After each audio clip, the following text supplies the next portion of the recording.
Hello everyone. आज 10 फरवरी के news today के अंक में आप सभी एस्पिरेंट्स का स्वागत है।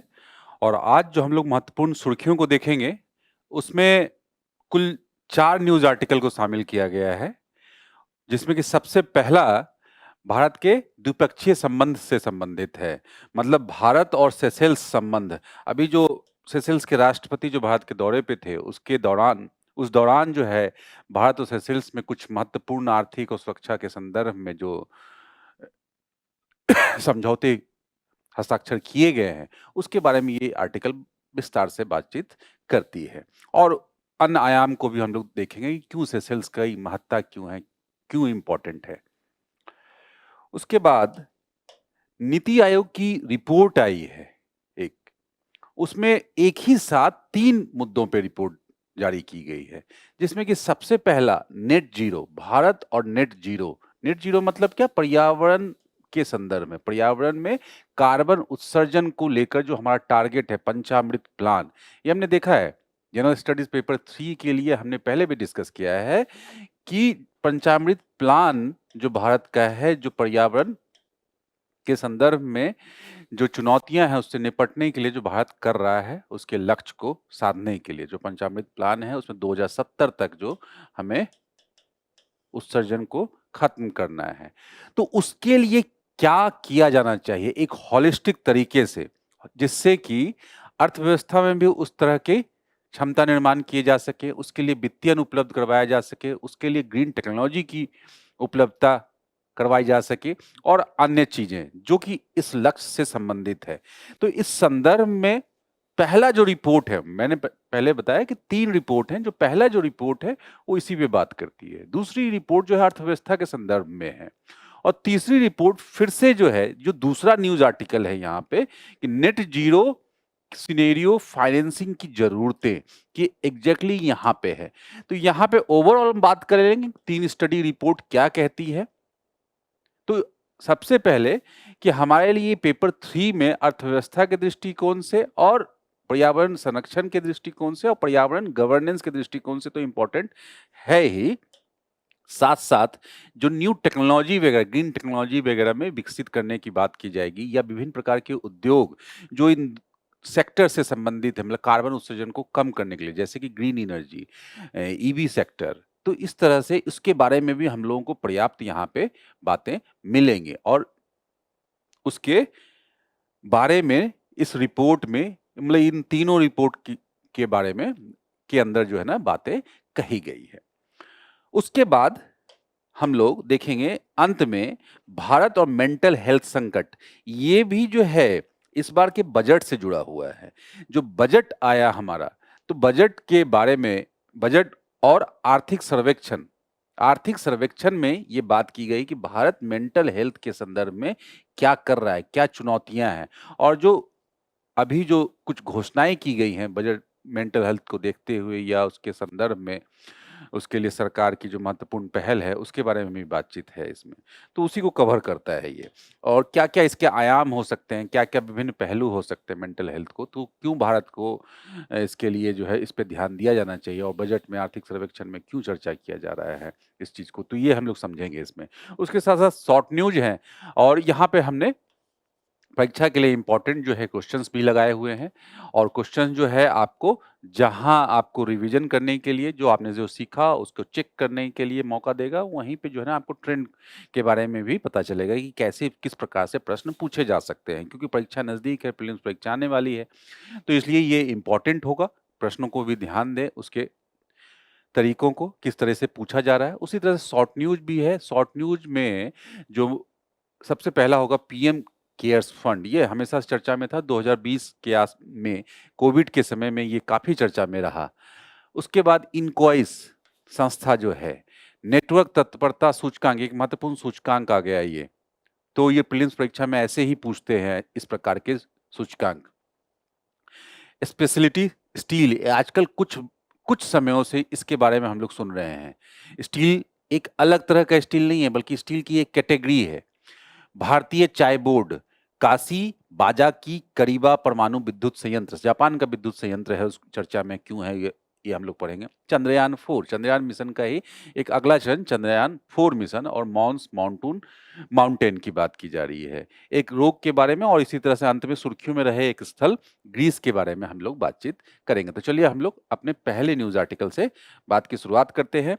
भारत में सेशेल्स के प्रधान राष्ट्रपति यात्रा पे है। पैट्रिक हरामाई इनका नाम है इनका ये, और इन दोनों राष्ट्रों के संदर्भ में अपने द्विपक्षीय संबंधों को मजबूत करने के दृष्टिकोण से कुछ महत्वपूर्ण समझौते किए गए। और समझौते क्या है, भू राजनीतिक दृष्टिकोण से इम्पोर्टेंट है, और क्या दृष्टिकोण से इम्पोर्टेंट है, आर्थिक दृष्टिकोण से इम्पोर्टेंट है। क्यों? अगर भारत का संदर्भ लिया जाए और भारत की विदेश नीति को देखा जाए, तो ये जो सागरीय राष्ट्र मतलब हिंद महासागर में बसे हुए जो छोटे-छोटे राष्ट्र हैं, जो आइलैंड नेशन हैं, भारत की ब्लू इकोनॉमी पॉलिसी के लिए काफ़ी महत्व रखते हैं।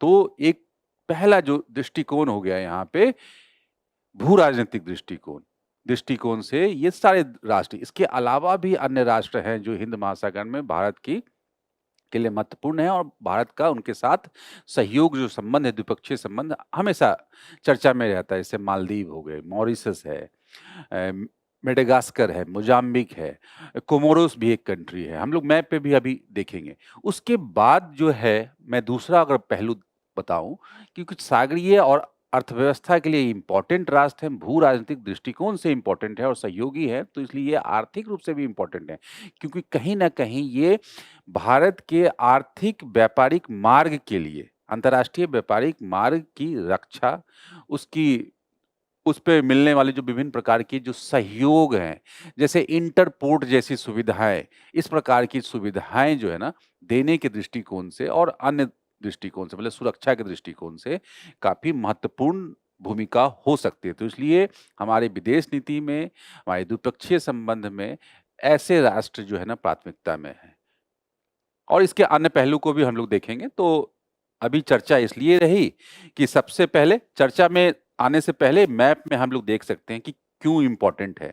तो हमने देखा ये पूरा का पूरा हिंद महासागर है, और चूंकि ये मेंस का टॉपिक है ही कि हिंद महासागर की महत्ता भारत के लिए, तो भारत के लिए हिंद महासागर अपने आप में भू राजनीतिक दृष्टिकोण से, आर्थिक दृष्टिकोण से, और जैसे हम लोग आर्थिक दृष्टिकोण की बात करते हैं तो सबसे पहला क्या आ जाता है, संसाधन का दोहन, और दूसरा क्या आ जाता है, अंतर्राष्ट्रीय मार्ग मतलब जल मार्ग, जिससे अंतर्राष्ट्रीय स्तर पे अधिकतर क्या व्यापार होता है, और व्यापार के लिए आवश्यक है सुरक्षित मार्ग मतलब सेफ मार्ग, और क्या निरंतर आवाजाही सुनिश्चित की जा सके, इसलिए समय समय पे पोर्ट, ऐसी जगहों पे पोर्ट बनाए जाते हैं जिससे आने जाने वाले जहाज़ों को रसद, पानी, तेल वगैरह की पूर्ति भी की जा सके। तो इसलिए अगर भारत अगर व्यापार कर रहा है यहाँ से, तो यहाँ पे डिफरेंट स्टेशंस बनाए जाएँगे। तो अब यहाँ पे हम लोग देख सकते हैं, यहाँ पे मालदीव है यहाँ पे, और इसी बीच में यहाँ पे मॉरिशस है।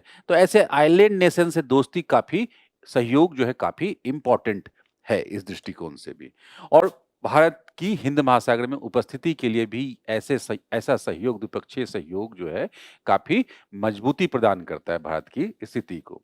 तो कुल मिलाकर मैंने यही बात कही कि ब्लू इकोनॉमी के लिए काफ़ी इम्पोर्टेंट है। अब आते हैं हाल का संदर्भ। हाल का संदर्भ यही है कि ये संबंध इसीलिए भारत ने विदेश नीति में इसलिए इम्पोर्टेंस दिया गया है शुरुआती दौर से, और ये जो संबंध, ये छोटे-छोटे राष्ट्रों से संबंध काफ़ी पुराने हैं, और इससे सिर्फ भारत और सेशेल्स में भी 50वीं वर्षगांठ इसलिए मनाया जा रहा है। और यही अवसर था जब वहाँ के राष्ट्रपति भारत की यात्रा पे आए हैं, और दोनों देशों ने उन्नत संपर्कों के माध्यम से सतत विकास, आर्थिक समृद्धि और सुरक्षा के लिए एक संयुक्त विजन की घोषणा की है। तो विकास, आर्थिक समृद्धि और सुरक्षा काफ़ी इम्पोर्टेंट है, ठीक है? इसके जो विस्तार से हम लोग इसको समझते हैं कि क्या, कैसे, क्या किया जाएगा। सबसे पहला तो विशेष मतलब कुछ चीज़ें यहाँ पे जो फैक्चुअल बातें हैं, वो हम लोग ध्यान में रख लें, क्योंकि इस प्रकार का कोई भी डेवलपमेंट इंटरनेशनल रिलेशन में अगर ऐसा होता है, और ख़ास करके भारत के विदेश संबंध से संबंधित, चाहे द्विपक्षीय संबंध हो, चाहे बहुपक्षीय संबंध हो, ये मतलब किसी बहुपक्षीय मंच पे भारत की कोई एक्टिविटी दर्ज की गई है, तो उससे संबंधित जो महत्वपूर्ण पॉइंट्स होते हैं वो डायरेक्टली पूछ लिए जाते हैं परीक्षा में। तो इसलिए इम्पोर्टेंट है जानना कि अभी एक आर्थिक पैकेज दिया गया। ज़ाहिर-सी बात है, भारत अपने ये छोटे सहयोगों की बात की जा रही है और आर्थिक विकास इम्पोर्टेंट है, तो उसको पैकेज दिया गया कितने का? विकास परियोजनाओं को चलाने के लिए 175 मिलियन अमेरिकी डॉलर की पैकेज की घोषणा की गई है और जो कि किस पे डिपेंड करेंगे? विकास परियोजना, क्षमता निर्माण और समुद्री सुरक्षा के लिए। क्योंकि समुद्री सुरक्षा एक बहुत इम्पोर्टेंट मसला था, जो मैं बार-बार सुरक्षा की बात कर रहा हूँ, तो समुद्री सुरक्षा जो है, क्योंकि इस रीजन में समुद्री पायरेसी, समुद्री डकैती मतलब समुद्री डाकुओं का भी महत्वपूर्ण जो है उपस्थिति है महत्वपूर्ण रूप से, जो कि बाधित करते हैं अंतर्राष्ट्रीय मार्ग को, व्यापारिक मार्ग को समय-समय पे और लूट-पाट की घटना अभी भी दिखती है। तो इसलिए ये आइलैंड नेशन मतलब वहाँ पे जो है निगरानी करने के लिए काफ़ी सहयोगी महत्वपूर्ण सहयोगी के सिद्ध हो सकते हैं। तो इसलिए सारे आइलैंड नेशन में आप देखोगे जो ये पूर्वी अफ्रीकी राष्ट्र हैं और जो उससे लगे हुए हिंद महासागर में जो आइलैंड नेशन हैं, उनसे भारत की मित्रता है। ये इस संदर्भ के दृष्टिकोण से भी। उसी तरह से एक क्षेत्रीय सहयोग के दृष्टिकोण से क्षेत्रीय सहयोग के लिए एक जो मंच है, इम्पोर्टेंट संस्था यहाँ पे आ रहा है, सेशेल्स को कोलंबो सिक्योरिटी कॉन्क्लेव, नाम से ही पता है श्रीलंका में कोलंबो सिक्योरिटी कॉन्क्लेव का सदस्य बनाया जाएगा, जो कि अभी तक नहीं था। तो मतलब क्या, हम देख सकते हैं कि ये हिंद महासागर क्षेत्र का ही कोलंबो है, तो मतलब अपनी अर्थव्यवस्था मतलब क्या सागरीय मतलब हिंद महासागर में भारत अपनी स्थिति मजबूत करने के लिए ऐसा क्षेत्रीय मंच है और जिसमें यही आइलैंड नेशंस होंगे, तो श्रीलंका है इसमें, भारत है, मॉरिशस, मालदीव और बांग्लादेश अभी तक थे ये, जिसमें इसे शामिल किया जाएगा सेशेल्स को और इसका उद्देश्य सदस्य देशों को और इसका मूलतः उद्देश्य यही है कि सदस्य देशों को क्या साझा सरोकार वाली अंतर्राष्ट्रीय चुनौतियों और खतरों से निपटकर क्षेत्रीय सुरक्षा, तो क्या है इसका उद्देश्य? क्षेत्रीय सुरक्षा मुहैया को बढ़ावा देना। तो इसमें शामिल किया जाएगा, तो इसका मतलब संबंध और एक कदम आगे ले जाएगा।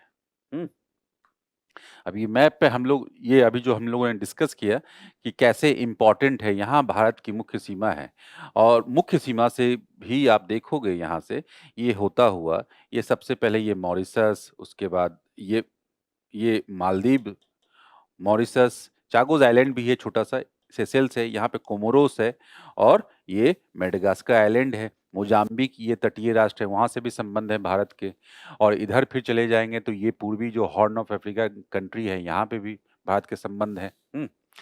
तो इस प्रकार से ये हिंद महासागर की भू-राजनीति से संबंधित है। तो इसलिए हमेशा इम्पोर्टेंस इनका इन राष्ट्रों का बना रहता है, परीक्षा में भी इसलिए इम्पोर्टेंट है।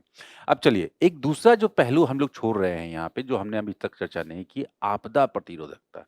क्यों? क्योंकि पूरा का पूरा हिंद महासागर रीजन में क्या विभिन्न प्रकार की आपदाओं के लिए ये संवेदनशील है। विभिन्न प्रकार की आपदा मतलब सुनामी तो है ही ईस्टर्न ये इस क्षेत्र में मतलब पूर्वी हिस्से में, यहाँ भी ये हिस्से में इस प्रकार के समुद्री तूफान या अब जो जलवायु परिवर्तन के कारण जो होने वाली जो गतिविधियां हैं, जिसमें कि सुनामी की गतिविधियां भी हम लोग इंक्लूड कर सकते हैं, मतलब इस प्रकार की गतिविधियों में के आगे।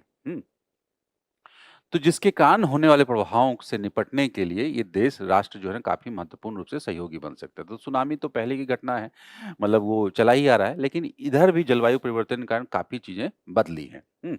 तो उसमें जो है आपदा रोधी अवसंरचना के लिए गठबंधन, मतलब क्या जो मैं बार-बार बात बोल रहा हूँ जलवायु परिवर्तन, तो सागर तल में परिवर्तन हो सकता है ना, सागर तल में परिवर्तन। और सागर तल में परिवर्तन होने से क्या होगा? सबसे पहले कौन प्रभावित होगा संवेदनशील? तटीय राष्ट्र, छोटे राष्ट्र, आइलैंड नेशन, तो सब इसमें ये चीजें हैं। उसके बाद इसका असर भारत के तटीय क्षेत्रों पे भी होगा, ये चीजें। तो ये चीजें होलिस्टिक तरीके से हम लोग एक तरह से व्यापक तरीके से हिंद महासागर को अगर देखा जाए, तो इसके लिए आवश्यक है कि ऐसे सहयोग को और मजबूत किया जाए। सस्ती और गुणवत्तापूर्ण दवाएं खरीदने के लिए, मतलब एक खरीदार के रूप में महत्वपूर्ण रूप से इंडियन फार्माकोपिया दवाओं के मानकों की पुस्तक को मान्यता देगा, जिससे खरीदार भारत का उसका डिजिटल परिवर्तन मतलब क्या है, भारत सेशेल्स में डिजिटल पब्लिक इंफ्रास्ट्रक्चर बनाने के लिए व्यापक प्रयास करने पर सहमत हुआ। ये हमने पहले भी न्यूज़ टुडे में देखा है कि डिजिटल पब्लिक इंफ्रास्ट्रक्चर क्या, कि पब्लिक सर्विस देने के लिए, या पब्लिक सर्विस जैसे पहचान से संबंधित आधार का डेटा है या अन्य तरीके से कोई भी डिजिटल डेटा है भारत सरकार के पास, जो कि यहाँ पे सेवाओं को मुहैया कराने से संबंधित है या डिजिटल सेक्टर को चलाने, डिजिटल सर्विसेज को चलाने से संबंधित है, इस सब का स्टोरेज, सबकी व्यवस्था, साइबर सिक्योरिटी से सुरक्षा, सारा जो पूरे की पूरा का जो पूरा जो प्रणाली है, इससे संबंधित जो इंफ्रास्ट्रक्चर है, उसकी बात की जा रही है। जो कहाँ पे उसको सुरक्षित करने के लिए अभी क्या किया जा रहा है, बाहर, देश के बाहर भी रखा जा रहा है। तो वो ऐसा ही सेशेल्स में डिजिटल पब्लिक इंफ्रास्ट्रक्चर बनाने के लिए व्यापक प्रयास करने पे सहमत हुआ। क्यों? क्योंकि ये वही हो सकता है इस प्रकार का डेटा डिजिटल पब्लिक इंफ्रास्ट्रक्चर, जहाँ जो कि सहयोगी राष्ट्र हैं, भरोसेमंद राष्ट्र हैं। और जब किसी भी इस प्रकार के साइबर अटैक या इस प्रकार की स्थिति में ये सहयोग हो सकता है कि उसमें वहाँ से रिट्रीव किया जा सकता है डेटा, मतलब भारत की मुख्य भूमि में जो नहीं है। कुल मिलाकर ये आसान भाषा में हम लोग समझ सकते हैं। जो कि क्या इम्पोर्टेंट डेटा है, ये डिजिटल पब्लिक इंफ्रास्ट्रक्चर से संबंधित, और पब्लिक इंफ्रास्ट्रक्चर मतलब पब्लिक सर्विस से संबंधित। जैसे मैंने आधार का डेटा बताया मैंने। समुद्री सहयोग, सेशेल्स भारतीय सहायता से एक हाइड्रोग्राफिक यूनिट मतलब जल सर्वेक्षण इकाई।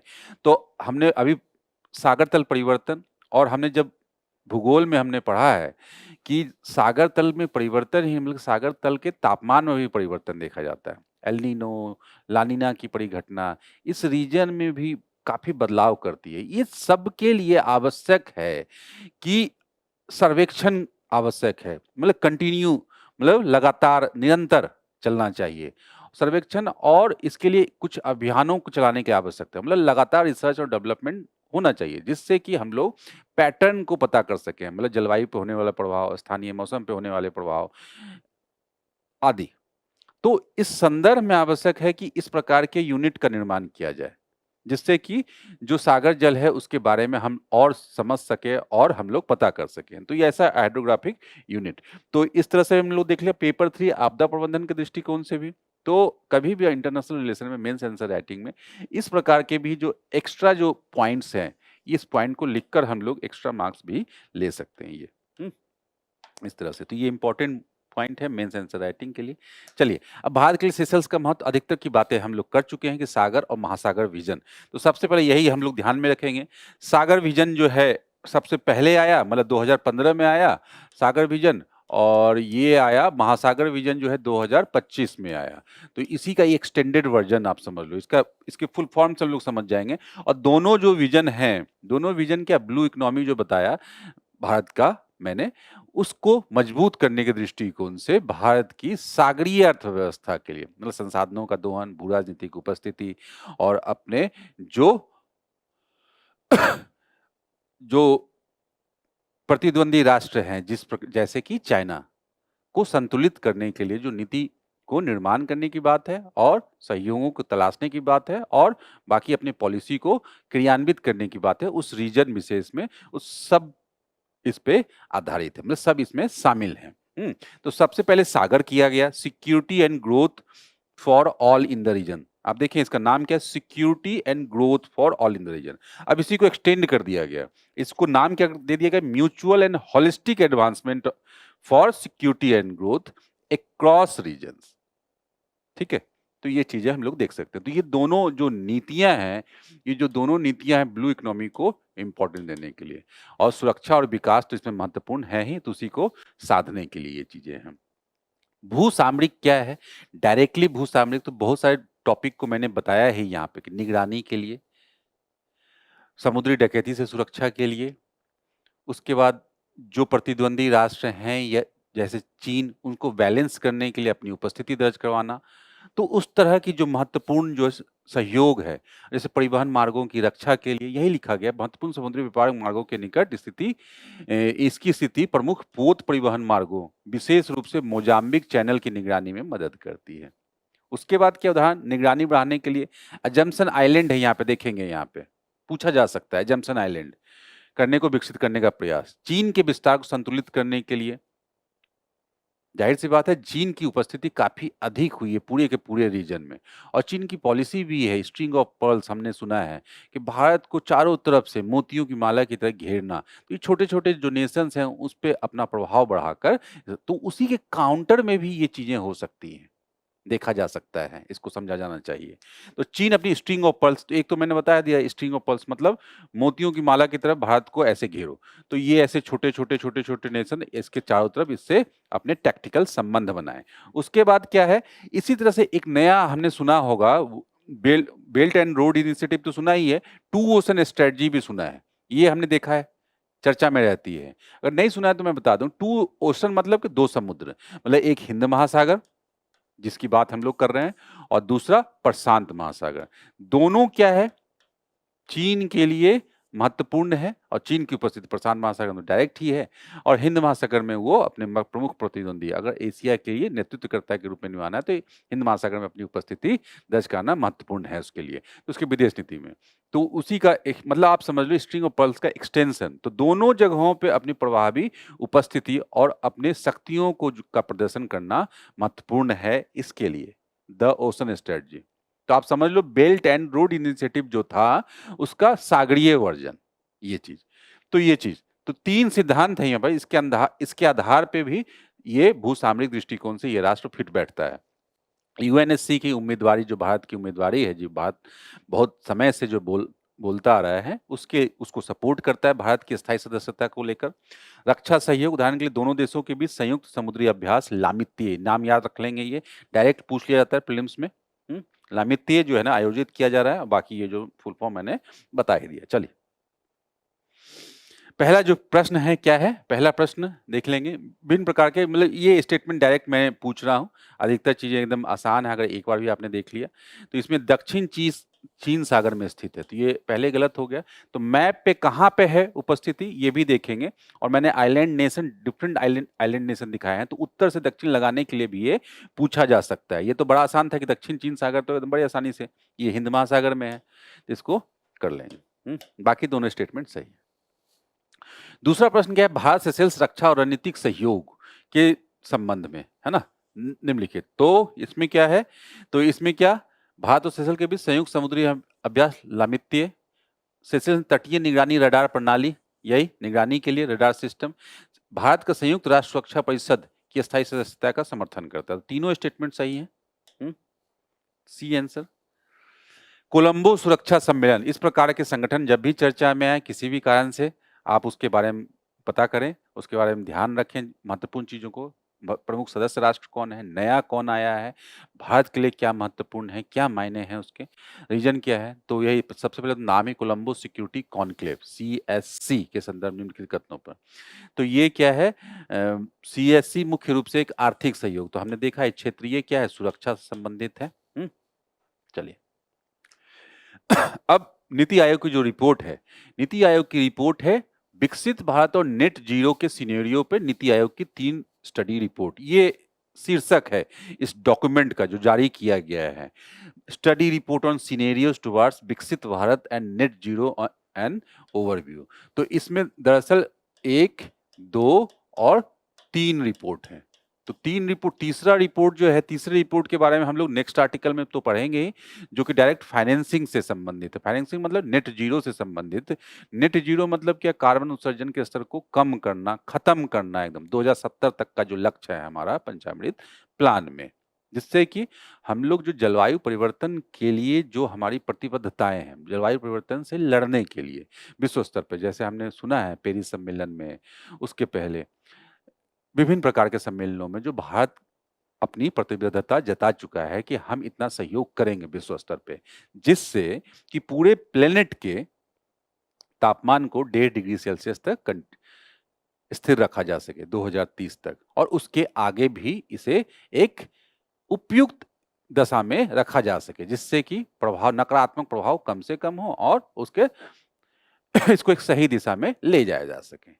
तो उसमें भारत अपने आप को एक प्रतिबद्ध राष्ट्र के रूप में दिखाता है और भारत आगे बढ़कर अपनी प्रतिबद्धताओं को जाहिर करता है जिसे कि पंचामृत प्लान बोला गया। पंचामृत का मतलब क्या है 5 उसमें लक्ष्य है 5 लक्ष्य में क्या है कि जो जीवाश्मी ईंधन पे जो हमारी जो डिपेंडेंसी है, निर्भरता है, उसे हम लोग कम कर लेंगे। उसके बाद क्या है, हम लोग नेट ज़ीरो पे चले जाएँगे, कार्बन उत्सर्जन को कम कर लेना है। हमें कार्बन उत्सर्जन को डायरेक्ट भी कम करना है। तो इस तरह के 5 लक्ष्य हैं, वो आप रिवीजन करेंगे।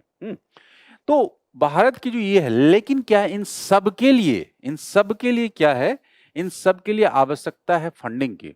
और ये पहले भी हमने देखा है कि जो कॉप 28, 29 हुआ, वहाँ भी एक बड़ा मुद्दा था कि विश्व स्तर पे जो बात की जा रही है जलवायु परिवर्तन से लड़ने के लिए, जो जलवायु खास करके विकासशील राष्ट्रों के लिए जो लक्ष्य है, जिससे कि वो कार्बन उत्सर्जन को कम करने में ग्रीन एनर्जी का विकास कर पाएँगे और नई टेक्नोलॉजी या अन्य पहल कर पाएँगे, जिसके लिए वित्तीयन की आवश्यकता है और इसके लिए सालाना जो है 1 ट्रिलियन डॉलर की आवश्यकता है। लेकिन क्या फंड उतनी नहीं है, मतलब फंडिंग कम है, वित्तीयन कम है, मतलब गैप है, गैप।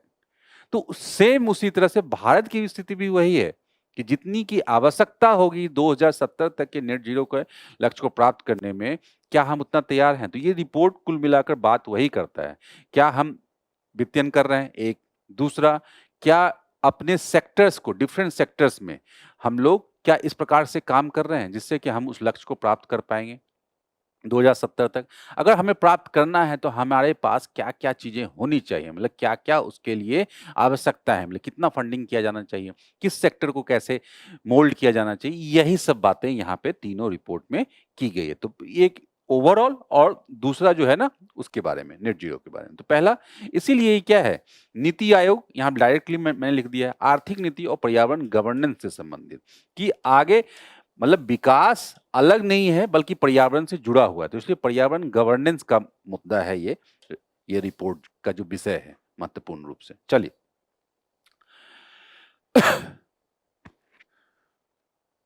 तो यही है विकसित भारत। मतलब विकसित भारत का हमारा जो लक्ष्य है 2047 तक कि भारत को विकसित भारत बनाना है, उसमें एक महत्वपूर्ण रूप से लक्ष्य हमारा वही है कि हम लोग क्या करेंगे, नवीकरणीय संसाधनों को बढ़ाना है, नवीकरणीय संसाधनों को और जीवाश्मी ईंधन को कम तो नहीं अभी अचानक से किया जा सकता है, लेकिन उसके अल्टरनेट को ढूँढकर हम लोग ऊर्जा अपना जो ऊर्जा प्राप्त करते हैं, मतलब बिजली जिससे बनाया जाता है, उसके एक अल्टरनेट के रूप में विभिन्न प्रकार के ऊर्जा स्रोतों को भी विकसित करना है। ये हमारा लक्ष्य है।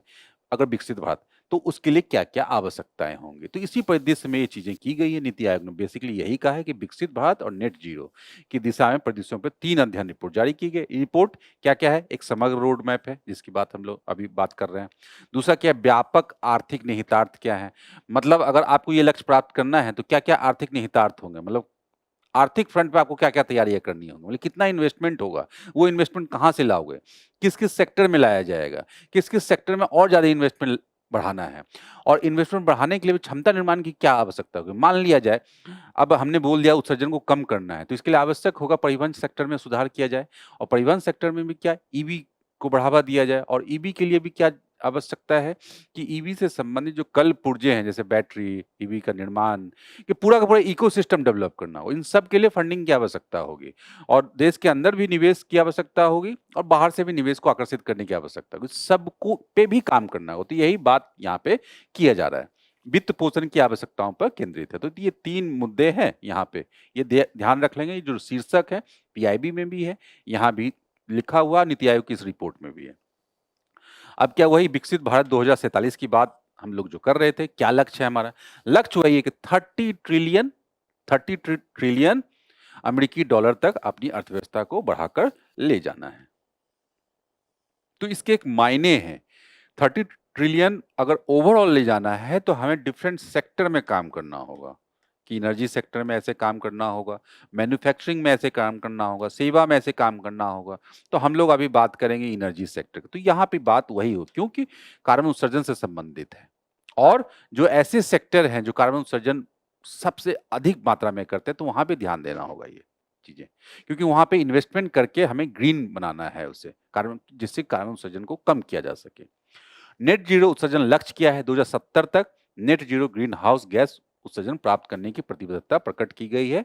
यही क्या है? पंचामृत प्लान। ये कब आया था? 2021 में। ठीक है। कॉप 26 के मंच से ही बोला गया था, प्रधानमंत्री के द्वारा ही दिया गया था ये। अब प्रमुख व्यापक आर्थिक निहितार्थ क्या है, ये से समझने की बात है। जीडीपी लचीलापन और उच्च निवेश की आवश्यकता। तो निवेश की तो आवश्यकता होगी, क्योंकि लक्ष्य जैसा है कि नेट जीरो को अगर प्राप्त करना है तो जीडीपी पर सीमित प्रभाव पड़ेगा, लेकिन इसके लिए भारी निवेश की आवश्यकता होगी। और हमने देखा कैसे कैसे डिफरेंट सेक्टर्स में काम करना होगा हमें। निवेश आधारित समृद्धि की ओर बढ़ना है। मतलब अभी हम लोग क्या है, कंजम्पशन बेस्ड, मतलब अभी हम लोग उपभोग कर रहे हैं, और उसके बाद जो है ना, मतलब हमें एक सेक्टर के रूप में ऐसे विकसित करना है डिफरेंट सेक्टर्स को, जिससे कि निवेश आकर्षित किया जा सके, मतलब लाभ को बढ़ाया जा सके। तो मतलब इफिशियंसी को बढ़ाना है, सिंपल सी बात है। तो क्या, उपभोग आधारित समृद्धि से पूंजी प्रधान। तो यही तो विकसित राष्ट्र की निशानी है, जहां पे सब कुछ इंफ्रास्ट्रक्चर में डेवलपमेंट है, उसके बाद क्या प्रोडक्टिविटी अच्छी है, टेक्नोलॉजी अच्छी है, तो जिससे क्या है, बाहर के निवेशक, घरेलू निवेशक तो निवेश करते ही है उस सेक्टर में, सेक्टर विशेष में, बाहर के भी निवेशक करते हैं। फॉर एग्जाम्पल आप देखोगे पश्चिमी यूरोप का मार्केट, अमेरिका का मार्केट, आज वेस्ट एशिया में दुबई जैसे जो सेंटर उभर कर आए हैं, वहाँ पे बाहर के ज़्यादा से ज़्यादा इन्वेस्टर वहाँ पे आकर्षित हो रहे हैं। उसका कारण क्या है कि उसमें इन्वेस्ट किया गया लंबे समय तक, और इन्वेस्ट करके क्या इंफ्रास्ट्रक्चर बनाया गया, टेक्नोलॉजी को लाया गया, स्किल्ड वर्कर्स को लाया गया, पूरा का पूरा एक इकोसिस्टम डेवलप किया। तो भारत में भी ये आवश्यक होगा, तभी आप जाके पूंजी प्रधान समृद्धि की ओर पुनर्संतुलित होंगे, मतलब आगे बढ़ पाएंगे। ठीक। औद्योगिक विस्तार क्या है? अब औद्योगिक विस्तार के लिए आवश्यक है स्वच्छ ऊर्जा, क्योंकि हमने जब ये तय कर लिया कि 2070 तक हम ग्रीन एनर्जी बेस्ड ही एनर्जी लाएंगे, और विकास की धारा को भी बढ़ाना है, मतलब दोनों चीजें। तो दोनों चीजें विरोधाभासी लग सकती है, लेकिन अगर हम लोग ऊर्जा का जो स्रोत है, जो कि अभी कोयला पे आधारित है, उसको डाइवर्सिफाई कर दे, मतलब अधिक से अधिक जो ऊर्जा प्राप्त हो, मतलब बिजली प्राप्त हो, वो किससे हो? ग्रीन एनर्जी से।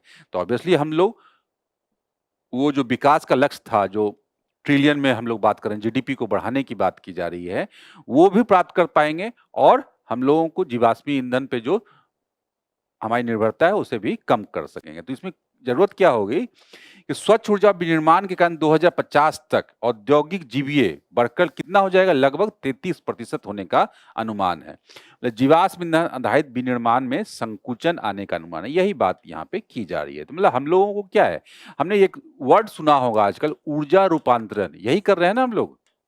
मतलब अभी जो हमारा सोर्स था, अभी हमने सुना है कि कोयला ही हमारा मेन सोर्स है ऊर्जा ऊर्जा उत्पादन के लिए, 50-60% के आसपास है, लगभग 60% के आसपास है कोयला। अब ये अगर इसे कम करना है, क्योंकि विकास की धारा को कम नहीं कर सकते, तो हमें ऊर्जा प्राप्ति, ऊर्जा की मांग हमेशा बढ़ती रहेगी। तो इसके लिए क्या करना होगा? इसके लिए हमें उसे रिप्लेस करना है दूसरे सोर्स से, यही बात यहाँ पे की जा रही है। रोजगार का पुनरावंटन होगा, मतलब जीवाश्मी ईंधन वाले क्षेत्र से निकाल कर नवीकरणीय ऊर्जा स्रोत। आजकल हम लोग देखेंगे सौर ऊर्जा क्षेत्र में काफी रोजगार की संभावनाएं हैं। इसी तरह से नवीकरणीय ऊर्जा उत्पादन करने वाले अन्य संस्थानों, अन्य सेक्टर में भी काफी उभार है, जहां रोजगार की डिमांड काफी अधिक है।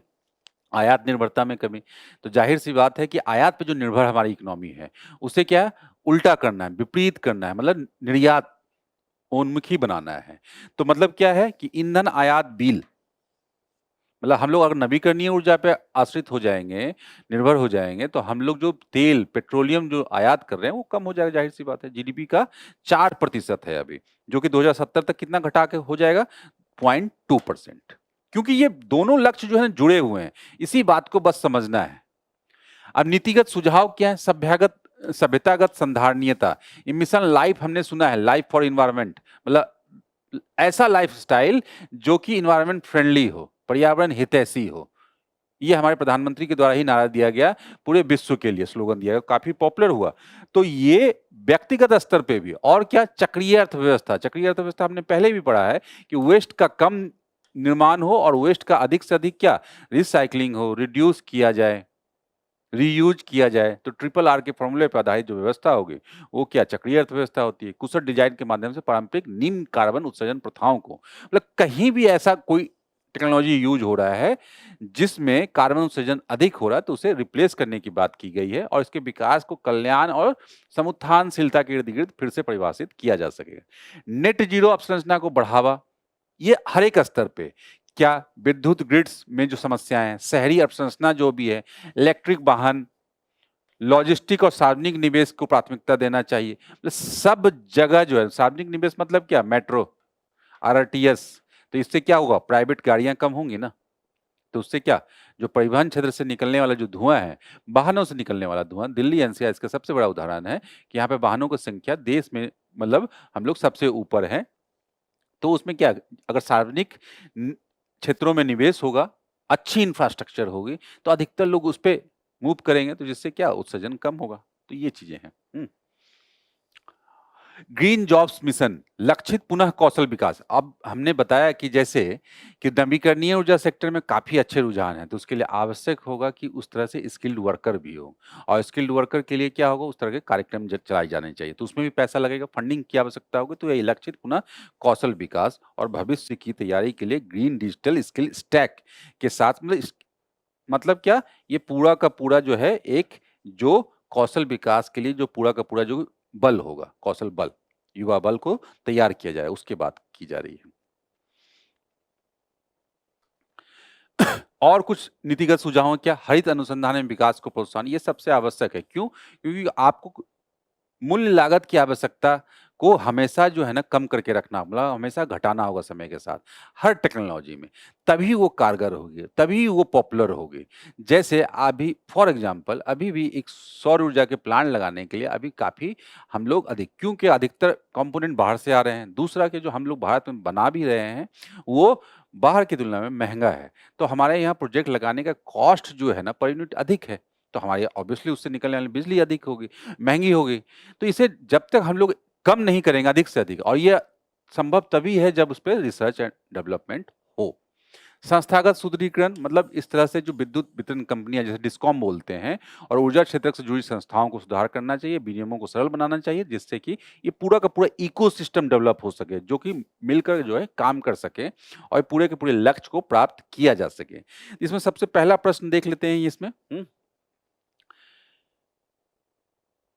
वही है कि इसके बारे में क्या बोला गया, निम्नलिखित कथनों में विचार कीजिए। तो इसमें क्या है कि ये रिपोर्ट केवल ऊर्जा क्षेत्र तक सीमित है, नहीं, ऊर्जा क्षेत्र तक सीमित नहीं है, मतलब व्यापक है ना, ये पूरे के पूरे अर्थव्यवस्था का डिफरेंट सेक्टर्स को जोड़ेगा, जो कि नेट जीरो से संबंधित होगा, होलिस्टिक है ना ये। आयात निर्भरता के संदर्भ निम्नलिखित कथनों में विचार कीजिए, ये फैक्ट निकल के आ गया ऐसे रिपोर्ट्स में। तो 4%, 2017 तक ये घटकर कितना, 0.2%, ये सही, ये सही। यह गिरावट ऊर्जा संक्रमण जो हमने वर्ड बोला वही डाइवर्सिफाई करना और घरेलू स्वच्छ ऊर्जा उत्पादन के कारण होगी, तभी तो हम लोग कम कर पाएंगे कोयले पर निर्भरता।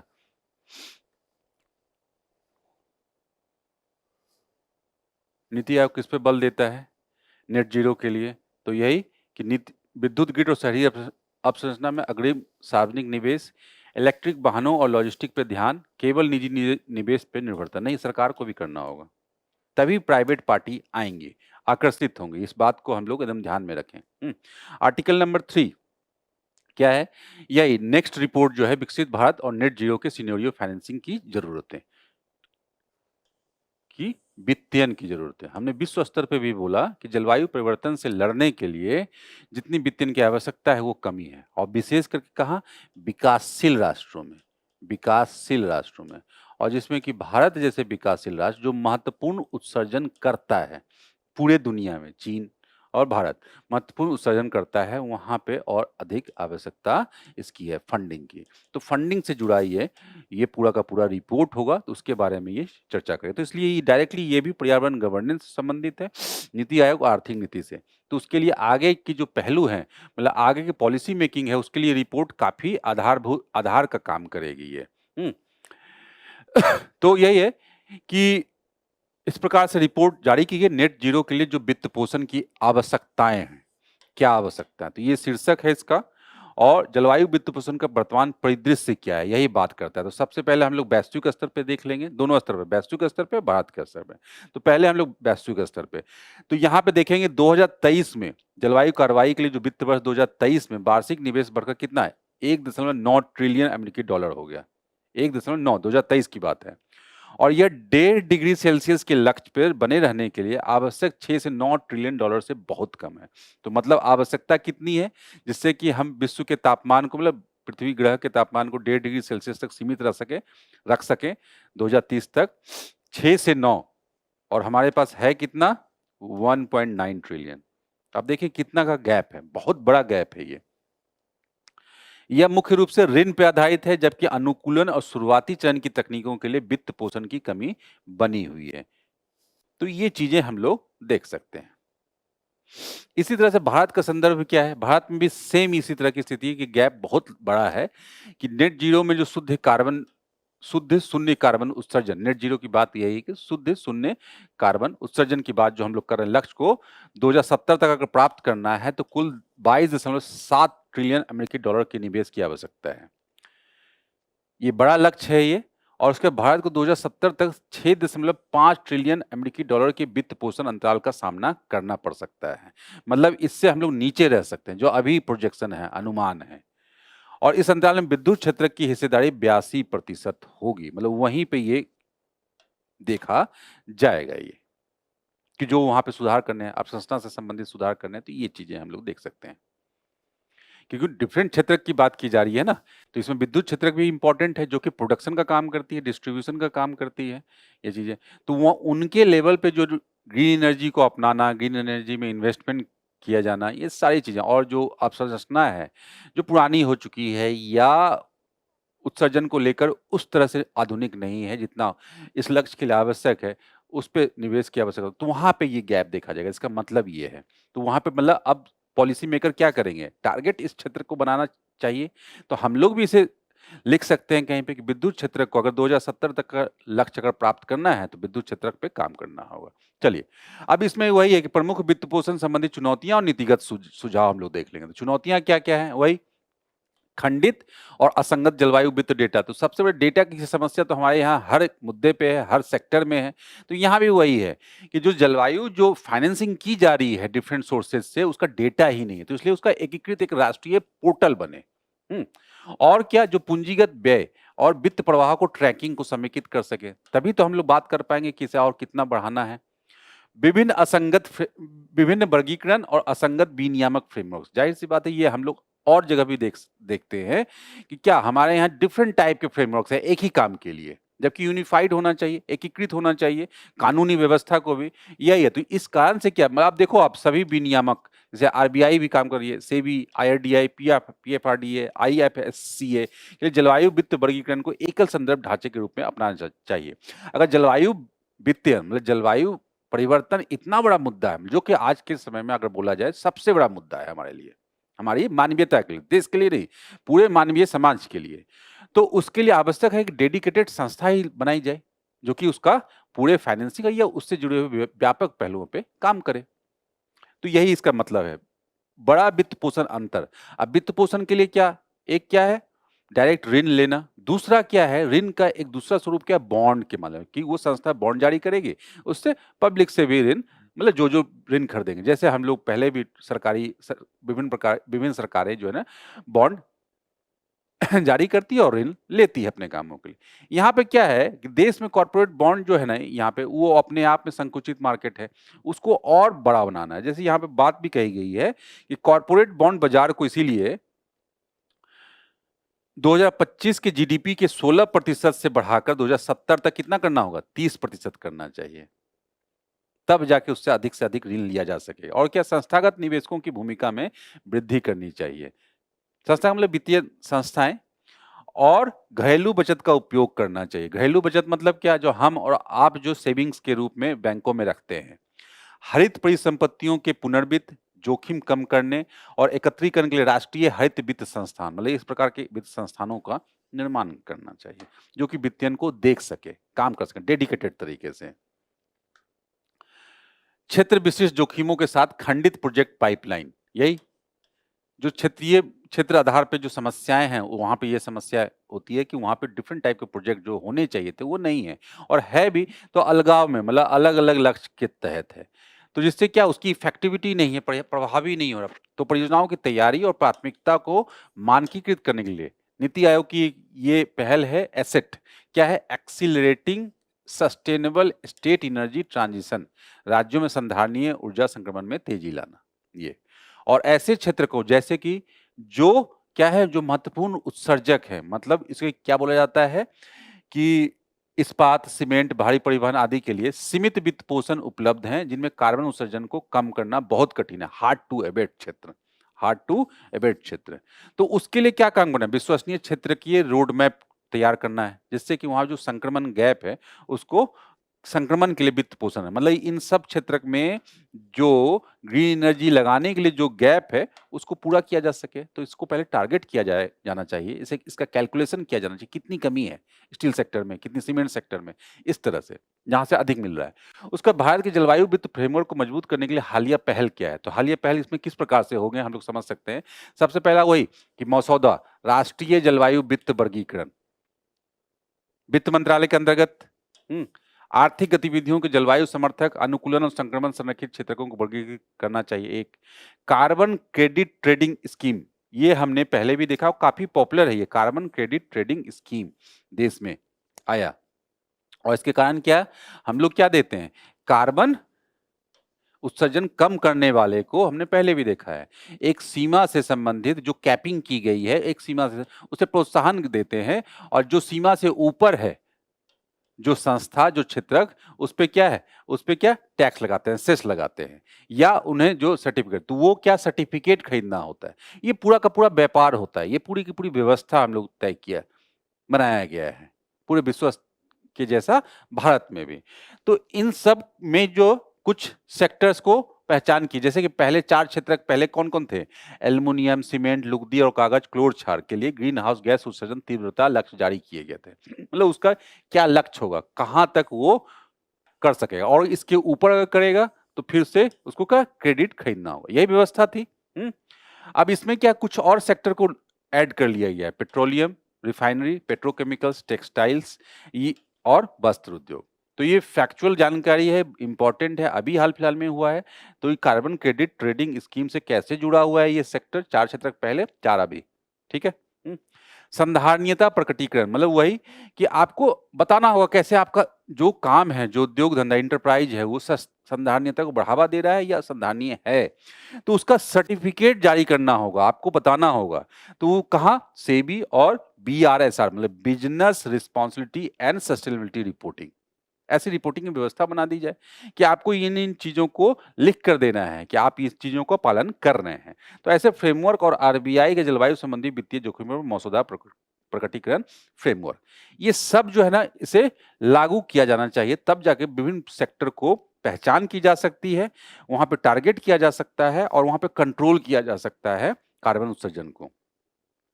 अब क्या यहाँ पे प्रश्न देख लेंगे यहाँ पे कि इसमें भी विभिन्न प्रकार के स्टेटमेंट हैं रिपोर्ट से संबंधित।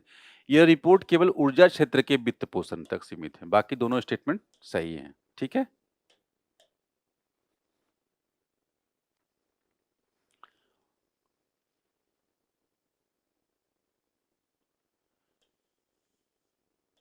वित्तीय पक्ष के संदर्भ से जुड़ा हुआ है, यह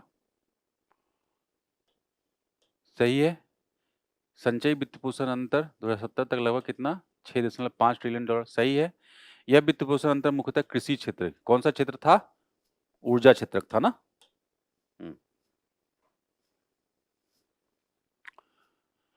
बड़े वित्त पोषण अंतर को पाटने हेतु नीति आयोग ने निम्नलिखित में से किन उपायों का सुझाव दिया है, 1, 2 और 3, तीनों सही हैं। कॉर्पोरेट बॉन्ड का बाजार को GDP का 16% बढ़ाकर 30%, संस्थागत निवेशकों की भूमिका का विस्तार, घरेलू बचत को जलवायु निवेश की ओर प्रभावित करना।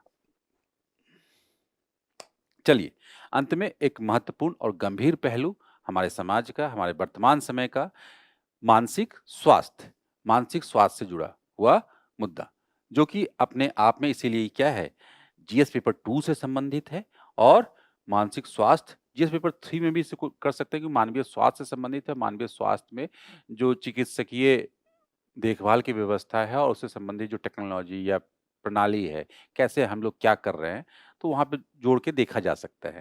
लेकिन बेसिकली क्या लोक स्वास्थ्य है, ये लोक स्वास्थ्य का मुद्दा है ये, कि भारत में यहाँ पे क्या हो रहा है, क्या क्या चुनौतियां हैं, और इंडिविजुअली मेंटल हेल्थ से ग्रसित व्यक्ति के सामने किस प्रकार की चुनौतियां हैं या हो सकती हैं, तो इसको लेकर देश में कितनी चिंता है, देश में कितनी गंभीरता है। तो इसी के लिए इस बार जो यहाँ पे आर्थिक सर्वेक्षण में इससे संबंध में बात की गई और इसके बारे में चीज़ों को, इसके महत्ता को हाइलाइट किया गया और इसके बारे में कुछ चीज़ों को आगे बजट में भी आगे घोषणाएं की गई। तो यहाँ पे यही है कि आर्थिक सर्वेक्षण केंद्रीय बजट ने भारत के मानसिक स्वास्थ्य संकट पर सचेत किया है और सचेत करने के साथ साथ कुछ प्रावधान भी लाए हैं और कुछ बल्कि घोषणाएं भी की हैं कि विश्व स्वास्थ्य संगठन की अगर माने, मतलब यहाँ पे, तो मानसिक स्वास्थ्य, मानसिक सेहत की वह स्थिति है जो लोगों को जीवन के तनाव से निपटने, तनाव सबसे पहला वर्ड, अपनी क्षमताओं को पहचानने, बेहतर तरीके से सीखने और कार्य करने में सक्षम बनाती है। मानसिक स्वास्थ्य यही है। तो मतलब इन सब में अगर समस्या है, जीवन के तनाव से निपटने में अगर आप नहीं निपट पा रहे हैं, उसके बाद क्षमताओं, अपनी क्षमताओं को नहीं पहचान पा रहे हैं, बेहतर तरीके से सीखने और कार्य करने में सक्षम बनाती है, मतलब उसमें कहीं ना कहीं अक्षमता महसूस कर रहे हैं, तो इस आधार पे चीजें क्या है, चीजें गंभीर हो सकती हैं। और क्या, ये किसी सामाजिक जो है दुराव का विषय नहीं है, मतलब सामाजिक क्या है, सामाजिक रूप से शर्म का विषय नहीं होना चाहिए, बल्कि इसे सामान्य बीमारी या सामान्य जो व्याधि है, मतलब सामान्य जो समस्याएं हैं, शरीर से जुड़ी हुई समस्याएं, साधारण भाषा में मैं बोलूं, जैसे उसके लिए एक्सपर्ट का से संपर्क करते हैं, यहां भी ये चीजें की जानी चाहिए। ये तो इंडिविजुअल लेवल पे सलाह है। दूसरा, राज्य के स्तर पे इसे विस्तार रूप से, व्यापक तरीके से इसे एड्रेस किया जाना चाहिए। क्यों? क्योंकि जैसे-जैसे हमारा समाज बदल रहा है, सामाजिक आर्थिक रूप से हम लोग बदल रहे हैं, नगरीकरण बढ़ा है, अकेलापन बढ़ा है और क्या, सामाजिक मुद्दे, आर्थिक मुद्दे जो है ना क्लिष्ट हुए हैं और तो वैसे-वैसे ये चुनौतियां बढ़ी है और आगे भी बढ़ेंगे। तो इसके लिए आवश्यक, और ये आगे आने वाले भविष्य में एक महत्वपूर्ण बीमारी के रूप में बनकर उभरेगा, जिससे निपटना आवश्यक है। जिस और हमारे सामने आज जो विकसित राष्ट्र हैं, उनका उदाहरण जो है सामने है। तो इसलिए भारत भी इस दिशा में है, तो इसलिए भारत को भी, पॉलिसी मेकर्स को भी इस पे ध्यान देना चाहिए।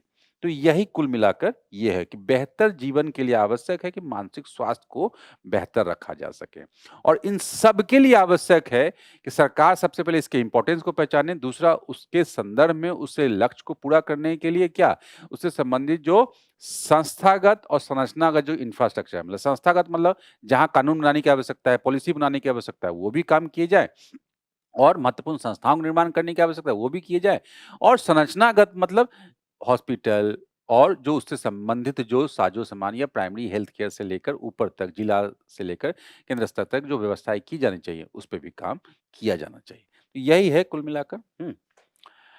अब यहाँ पे क्या है कि मानसिक स्वास्थ्य परिदृश्य क्या है, व्यापकता। ये जो संस्था है, इसके बारे में हम लोग बाद में देख लेंगे, इसके बारे में काफ़ी इम्पोर्टेंट है ये, इसी से पूरा समझ लो कि भारत का मानसिक स्वास्थ्य ये गवर्न होता है एक तरह से, NIHMANS, नेशनल तो व्यापकता द्वारा, व्यापकता क्या है कि जो राष्ट्रीय मानसिक स्वास्थ्य सर्वेक्षण हुआ, ये भी इम्पोर्टेंट डेटा है मेंस की परीक्षा के लिए और प्रीलिम्स के लिए भी तो है ही ये। 2015 सालों के अनुसार 10.6% वयस्क मानसिक विकारों से पीड़ित हैं। एक जो हमने देखा WHO की परिभाषा, मतलब उन सारे फ्रंट पे वो कहीं न कहीं चुनौती झेल रहे हैं। उसका जागरूकता कमी, सामाजिक हेय भावना, हाँ, शर्म की भावना और पेशेवरों की कमी के कारण 70 से 92% लोगों को उचित उपचार नहीं मिल पा रहा है। अधिकतर जगह तो इससे संबंधित जो एक्सपर्ट है, वो है ही नहीं। तो ये सबसे बड़ा मुद्दा है। अधिकतर हॉस्पिटल में ऐसा नहीं है, अधिकतर क्षेत्रों में ऐसा नहीं है। आर्थिक हानि कितनी है? 2012 से 2030 के बीच में इसके कारण 1.03 अमेरिकी डॉलर, ट्रिलियन अमेरिकी डॉलर की हानि है। क्यों हानि होता है? क्यों? क्योंकि युवा और विशेष करके क्या है, ये आपकी कार्यशीलता को प्रभावित करेगी, अगर आपके मानसिक स्तर पे कहीं न कहीं कुछ समस्या है तो।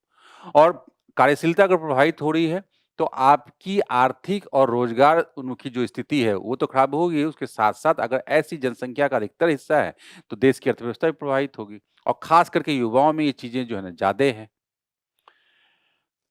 जो कि कार्यशील जनसंख्या है देश की। आत्महत्या की दर, ये बहुत काफ़ी चौंकाने वाला और काफ़ी डरावना ये आंकड़ा है कि एनसीआरबी का डेट के अनुसार 2023 में 1,71,418 आत्महत्याएं दर्ज की गई थी। तो आत्महत्या का दर जो है ना, ये काफी अधिक है। और बढ़ती डिजिटल लत एक बहुत बड़ा मुद्दा कि सामाजिक संबंध, सामाजिक सरोकार हमारा कम हुआ है और हम लोग प्राइवेट स्पेस में समय बिताना ज्यादा शुरू कर दिया हमारे समाज में अधिकतर लोगों ने। और क्या उसमें डिजिटल अवेलेबिलिटी उपस्थिति हम लोग ज्यादा कर रहे हैं, जिसमें कि मोबाइल इंटरनेट की लत, जिससे क्या वो पूरे विश्व स्तर पे हुआ है, ऐसा नहीं कि हमारे यहाँ हुआ है, विश्व स्तर पे हुआ है, जिसके कारण से स्मार्टफोन गेमिंग इन सब की लत लग गई, नशे की जैसे, मतलब उसके बिना हम लोग नहीं रह सकते। तो इस कारण से भी समस्याएं हैं। ये डायरेक्ट 2025-26 के आर्थिक सर्वेक्षण में इस बात को कोट किया गया है।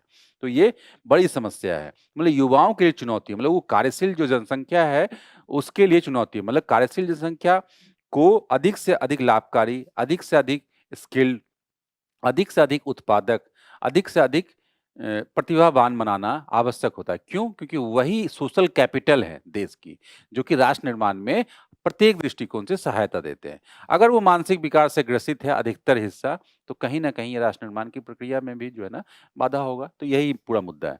अब स्वास्थ्य के प्रभाव को हम लोग देख लें, अधिकतर पॉइंट हम लोगों ने देख लिया है यहाँ पे कि शारीरिक स्वास्थ्य पे असर, कि अगर मानसिक स्थिति सही नहीं है तो उसका असर डायरेक्टली विभिन्न प्रकार के, मतलब आप अपनी दिनचर्या से सही नहीं होंगे, अटैक अटैच नहीं होंगे, आपका सोने का, जागने का, ये सारी चीज़ें प्रभावित होंगी और उसके लॉन्ग टर्म में क्या है, ये आपके फिजिकल हेल्थ पे को प्रभावित करे। उसका सामाजिक, वैवाहिक और पारिवारिक तनाव, ज़ाहिर-सी बात है इस प्रकार का व्यक्ति अपने विचारों को प्रकट कर पाने में अक्षमता महसूस करेगा या व्यवहार सामान्य नहीं होगा, सामान्य से अलग होगा, जिस कारण से जो इंडिविजुअल के रिश्ते हैं परिवार के स्तर पे, समाज के स्तर पे वो चीज़ें खराब हो गई। सामाजिक हेय भावना, तो ज़ाहिर-सी बात है ये सामाजिक हेय भावना बहुत बड़ा ये है, क्योंकि आज भी हमारे समाज में क्या है, ये एक स्टिग्मा की तरह है। इसे एक विकार के रूप में, मतलब एक सामान्य बीमारी के रूप में नहीं बल्कि एक कमी के रूप में देखा जाता है, कि आपको हो गया। ये किसी को भी हो सकता है, जैसे पेट दर्द या बुखार या आम बीमारी जैसे हो सकती है, वैसे ये चीज़ें हो सकती हैं।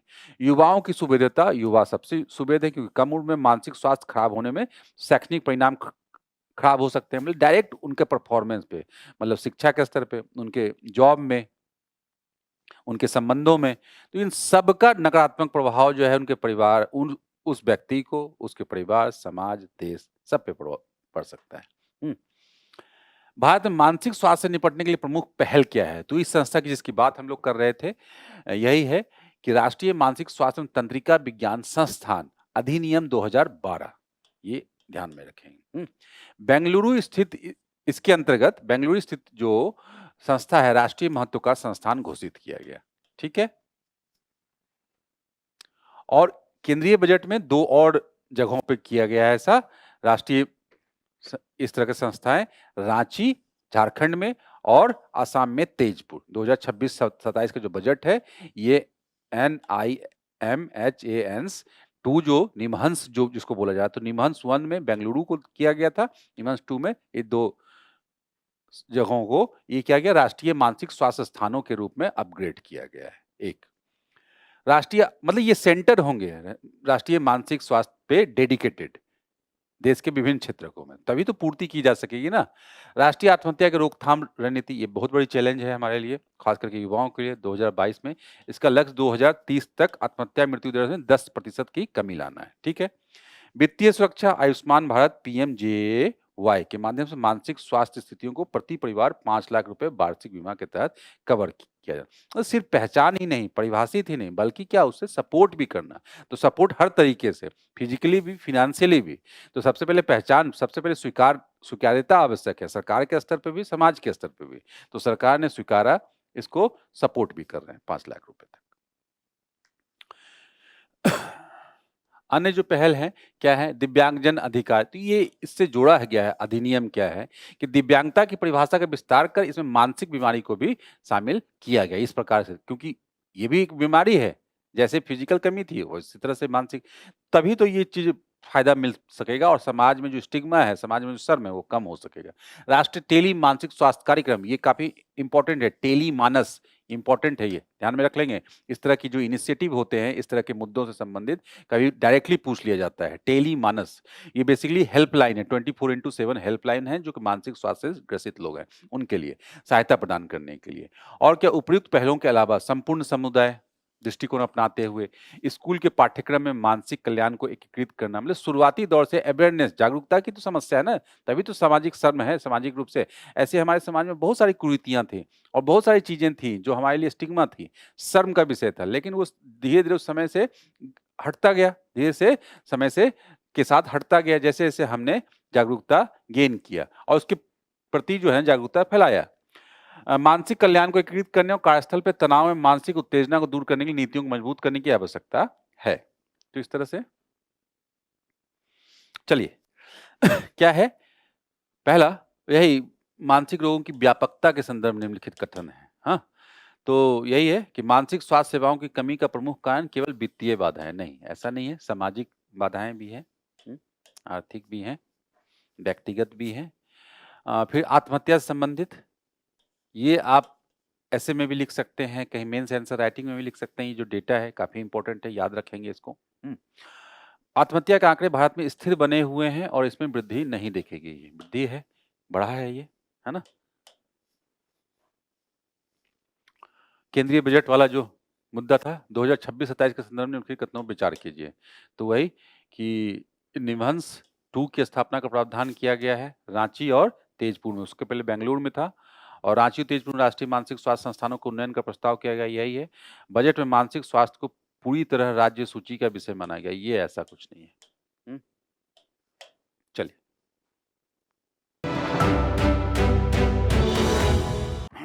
चलिए अब हम लोग आज की संक्षिप्त सुर्खियों में को देखते हैं। इसमें जो सबसे पहला शॉर्ट न्यूज है वो है पीएम केयर्स फंड, प्रधानमंत्री केयर फंड। ये फंड कोविड के टाइम में काफी चर्चा में था। अभी चर्चा में क्यों है? चर्चा में इसलिए है कि प्रधानमंत्री कार्यालय के द्वारा ये सूचित किया गया है संसद को कि इससे संबंधित प्रश्न लोकसभा में स्वीकार्य नहीं है। यही चीज है। क्यों भाई? तो इसको समझ सकते हैं कि पीएम केयर्स फंड जो है प्रधानमंत्री नागरिक सहायता और आपातकालीन स्थिति राहत है। मतलब ऐसे आपातकाल में इसमें सहायता दी जा सकती है, हमारे आपके द्वारा इसमें चंदा दिया जा सकता है सामान्य भाषा में। 2020 में ये चर्चा में आया। पंजीकरण अधिनियम का 1908 के तहत ये लोक धर्मार्थ संस्थान के न्यास के रूप में पंजीकृत है, ट्रस्ट के रूप में। और क्या उद्देश्य क्या है? कोविड-19 महामारी जैसे कि किसी भी प्रकार की आपातकालीन या संकटपूर्ण स्थिति में निपटना तथा प्रभावितों को राहत प्रदान करना। संरचना क्या था? प्रधानमंत्री इसके पदेन अध्यक्ष थे, ये ध्यान में रखेंगे। रक्षा मंत्री, गृह मंत्री और वित्त मंत्री इस निधि के पदेन न्यासी थे, मतलब ट्रस्टी थे। यह निधि पूरी तरह से व्यक्ति संगठनों के स्वैच्छिक योगदान से बना है। मतलब आपको स्वैच्छिक रूप से आप जितना भी कर सकते हैं, बजटीय सहायता नहीं है, कुछ भी इसमें बजटीय सहायता नहीं है।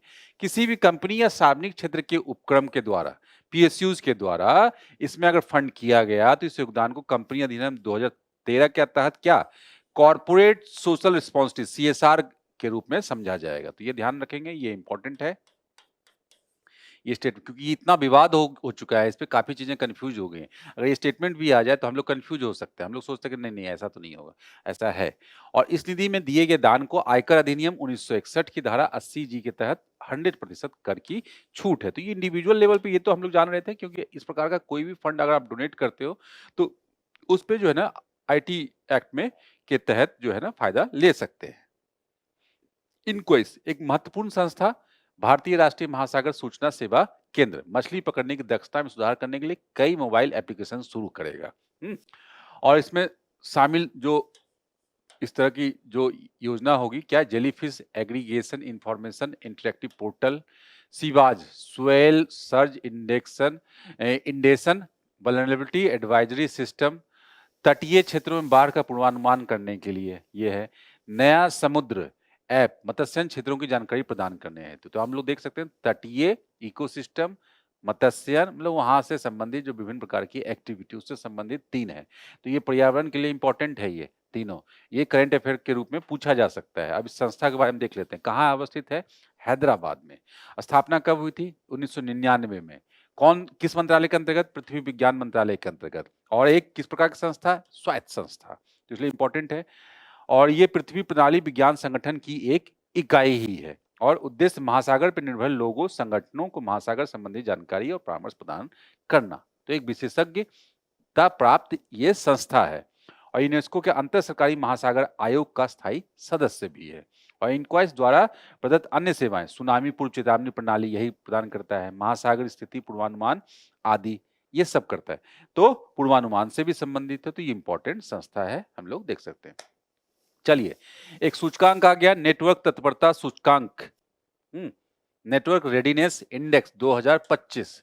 तो सिंपल ये नेटवर्क से संबंधित है, टेलीकम्युनिकेशन से संबंधित है। अभी क्या है कि पोर्टुलान, इसका नाम ध्यान में रख लेंगे, पोर्टुलान इंस्टीट्यूट ने नेटवर्क तत्परता सूचकांक जारी किया है और अमेरिका स्थित है, ये गैर लाभकारी अनुसंधान संस्थान है। इसके बारे में देख लेंगे, 127 अर्थव्यवस्थाओं को नेटवर्क आधारित तत्परता का आकलन करता है। ये 4 स्तंभों और उनके 53, ये सब चीजें याद रखने लायक नहीं है, बहुत ज्यादा इसमें इस प्रकार से प्रश्न नहीं पूछेगी। हाँ, 4 स्तंभ कभी कभार पूछ लिया तो पूछ लिया, प्रौद्योगिकी, लोग, शासन और प्रभाव। भारत का स्थान इंपॉर्टेंट है, भारत का स्थान कितना है? 127 राष्ट्र थे ना, 45वें स्थान पे है और ये पिछले सूचकांक में 4 स्थानों को सुधार हुआ, तो इसलिए कभी पूछा जा सकता है कौन निकालता है इनमें से कौन, तो इस तरह से इंडेक्स पूछे जाते हैं इंडिया में। बाकी स्कोर वगैरह ध्यान में रहे तो अच्छी बात है। संयुक्त राज्य अमेरिका को पहला स्थान है।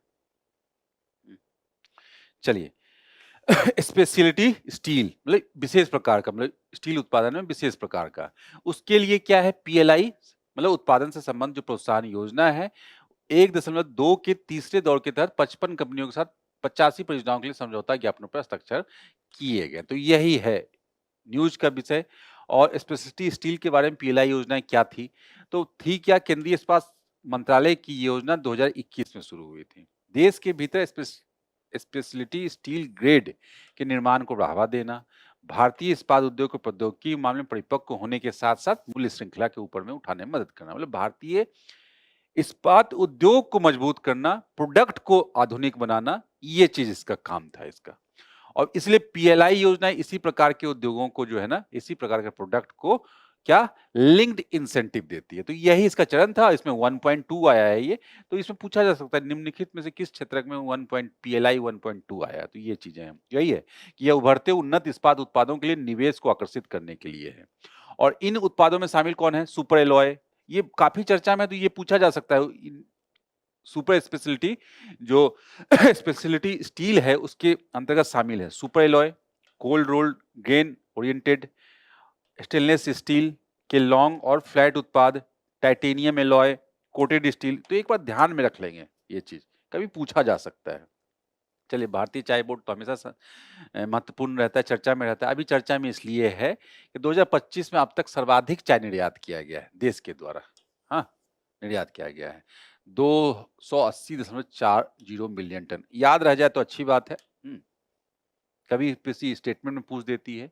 हाँ, और चाय के बारे में थोड़ा कुछ चीजें, उष्णकटिबंधीय पौधा है, 12मासी सदाबहार फसल है, लगी रहती है पहाड़ी ढलानों पे, मतलब पानी जहाँ ना रुके बहुत ज्यादा और रुकने से, और जिस कारण से क्या जल निकासी अच्छी होनी चाहिए मृदा में, जैविक पदार्थों की उच्च मात्रा होनी चाहिए, पीएच कितना होगा? 4.5 से 5.5 के बीच में होना चाहिए, मतलब अम्लीय होनी चाहिए कुछ मृदा।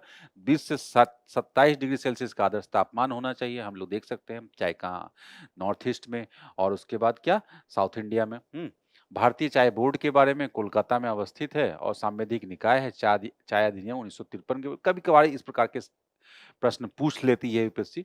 बोर्ड की संरचना अध्यक्ष सहित 31 सदस्य है, किसके अंतर्गत है? केंद्रीय वाणिज्य उद्योग मंत्रालय। इंपॉर्टेंट है ये इसमें जो है ना चीजें कंफ्यूजन हो सकती हैं। और मुख्य कार्य चाय की खेती से संबंधित उसको रेगुलेट करना। चलिए, काशी काशी बाजा की करीबा परमाणु विद्युत संयंत्र, ये कहाँ है? जापान में है। और ये हाँ, अभी क्या हुआ है, ये सुनामी के बाद बंद कर दिया। 2011 में जो सुनामी हुआ आई थी वहां पे, और क्या जो फुकुशिमा जो प्लांट जो ध्वस्त हो गया था और उससे जो बड़ी बड़ी घटना हुई थी, न्यूक्लियर एक तरह से इमरजेंसी की स्थिति बनी थी, उसी समय इसे बंद कर दिया गया था, जो कभी खोला गया है। इस सुनामी की वजह से प्रशांत महासागर के तट पर स्थित जापान के फुकुशिमा दाइची विद्युत संयंत्र में भीषण दुर्घटना हुई थी। और इस दुर्घटना में अंतर्राष्ट्रीय परमाणु विकिरण घटना का स्केल कितना था? स्तर लेवल 7 था, तो काफी उच्च स्तर का रेडियो उत्सर्जन रेडियोधर्मी उत्सर्जन हम लोग मान सकते हैं, ठीक है। और ये जो परमाणु संयंत्र है कहाँ पे है? होन्सू में, पश्चिमी भाग में, निगाता प्रांत में। और मुख्य विशेषताएं क्या है? 4.2 वर्ग किलोमीटर क्षेत्र में फैला हुआ है, विश्व के सबसे बड़े परमाणु, तो ये फैक्चुअल चीजें हैं। और 7 संयंत्र क्या ये? चलिए, कहाँ है ये ध्यान में रखेंगे, जापान में है।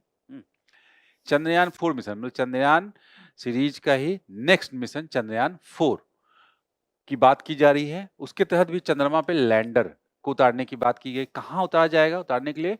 मॉन्स माउंटेन एक जगह है, स्थान की पहचान की, इसलिए वो चर्चा में आ गया है। बस यही न्यूज है ये।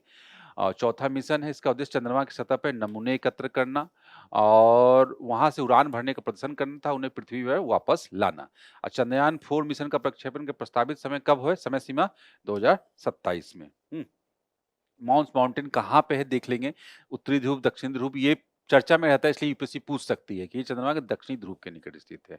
एक पर्वत है, इसे अनौपचारिक रूप से लेबनिज बीटा के नाम से भी जाना जाता है। इसका नाम नासा के गणितज्ञ एवं कंप्यूटर प्रोग्राम मेलवा रॉय मोल्टन के नाम से रखा गया। मुख्य विशेषता लगभग 100 किलोमीटर तक फैला चपाट चोटी वाला पर्वत है। आसपास की सतह लगभग 6000 मीटर ऊंची है। तो ये सही होगा।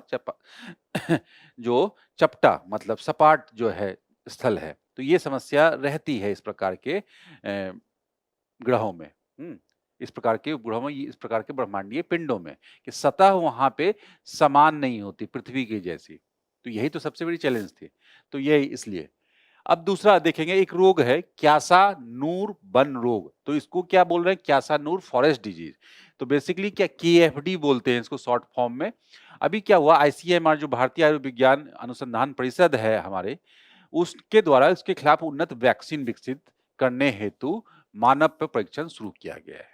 ये चीज मतलब विकास हो गया होगा, अब वो क्लिनिकल ट्रायल का जो है ना वो दौर चल रहा है, जिसपे मानव में परीक्षण होगा। ये वायरस से फैलने वाला रोग है, ये KFD वायरस। तो वायरस से फैलने वाला सबसे पहले वायरस हो, ध्यान में रखेंगे। उस KFD वायरस, फोली वायरस जीनस और ये सब ध्यान है तो अच्छी बात है। ये कहाँ फैला था? शिमोगा जिले, भारत से ही, कर्नाटक के शिमोगा डिस्ट्रिक्ट से। होता क्या है के मामले कहाँ देखिए? कर्नाटक, तमिलनाडु, केरल, गोवा, महाराष्ट्र, मतलब दक्षिण भारतीय राज्यों में सामान्यतः। मनुष्यों में संक्रमण कहाँ से आएगा? मुख्य रूप से टीक के काटने से। हार्ट टीक हेमियोफिलियस स्पिनीगेरा वायरस के इंसानों में तक कृंतकों और बंदरों को जानवरों से फैलाते हैं। और यह रोग प्रायः नवंबर से जून तक शुष्क मौसम में अधिक फैलता है,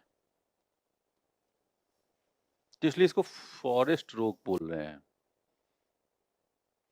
चलिए, IPBES ने हाल ही में व्यवसाय और जैव विविधता रिपोर्ट प्रकाशित की है।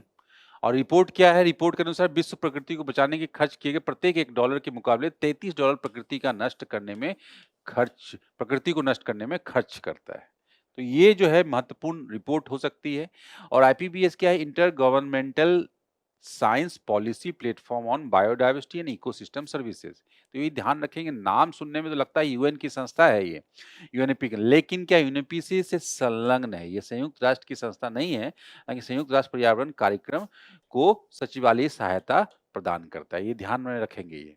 और है कहाँ इसका मुख्यालय? बॉन, जर्मनी में। और स्थापना कब हुई थी? 2012 में। तो जैसा नाम से ही स्वतंत्र अंतर सरकारी निकाय है, जो कि जैव विविधता और परितंत्र सेवाओं के लिए विज्ञान पर नीतियों के समन्वय को बढ़ाने के लिए स्थापित किया गया है। ठीक है। सदस्य संयुक्त राष्ट्र के सभी सदस्य देश इसकी सदस्यता के लिए पात्र हैं और भारत इसका सदस्य है। तो कुछ इंपॉर्टेंट संस्थाएं हैं जो हाल फिलहाल में चर्चा में रहती हैं, तो इसलिए इसके बारे में पता कर लेंगे। अब अंत में सुर्खियों में रहा एक महत्वपूर्ण स्थल ग्रीस। ग्रीस यहाँ पे देख लेंगे, राजधानी एथेंस। तो ये जो भूमध्य सागरीय जो क्षेत्र है वहां पे महत्वपूर्ण राष्ट्र, इधर आप देखेंगे इटली है, इधर ग्रीस है यहाँ पे। और यहाँ पे भी पूरा देखेंगे बुल्गारिया, ये नॉर्थ मैसिडोनिया, अल्बानिया, ग्रीस, ये इस तरह। एजियन सागर है यहाँ पे, ये मेडिटेरेनियन में, ये छोटा जो एजियन का तट हमने सुना है। और फिर उसका ये जो भूमध्य सागर के तट पे वाले हिस्से में आएंगे तो इधर टर्की है, यही सी ऑफ जो ऊपर से ये ब्लैक सी की तरफ यही रास्ता चला जाता है। तो ये इसकी भौगोलिक अवस्थिति है। और बेसिकली इसको क्या बाल्कन प्रायद्वीप के नाम से जानते हैं, मतलब ये जो पूरा देख रहे हैं बाल्कन प्रायद्वीप। और सबसे दक्षिणी भाग में अवस्थित है। सीमावर्ती राष्ट्र वही अल्बानिया, नॉर्थ मैसेडोनिया, बुल्गारिया और तुर्की। और सीमावर्ती जल निकाय भी हम लोग देख लेंगे कि एजियन सागर बोलते हैं, भूमध्य सागर, आयोनियन सागर और क्रेटेन सागर। तो ये चीजें, उसके बाद कुछ भौगोलिक विशेषताओं, मतलब जो पर्वत माउंटेन है, एक पिंडोस पर्वत है, यहाँ पे देख सकते हैं, ये जो पिंडस पर्वत है, पिंडस भी बोलते हैं, पिंडोस भी बोलते हैं, हाँ। एक सेंट्रल ग्रीस में भी है यहाँ पे, हाँ, ये चीजें हैं। और जो मुख्य भूमि को आधार बनाती है, उच्चतम बिंदु क्या है, माउंट ओलंपस है। भूमध्य सागरीय जलवायु है, क्योंकि भूमध्य सागर के आसपास ये फैला हुआ है, इसका विस्तार है। तो चलिए, आज की न्यूज़ टुडे को हम लोग यहीं पे कंक्लूड करते हैं। आप रिवीजन करते रहें, क्वेश्चन को सॉल्व करिए और अपने तैयारी को आगे बढ़ाइए, इससे आपको कॉन्फिडेंस आएगा। ऑल द बेस्ट, धन्यवाद।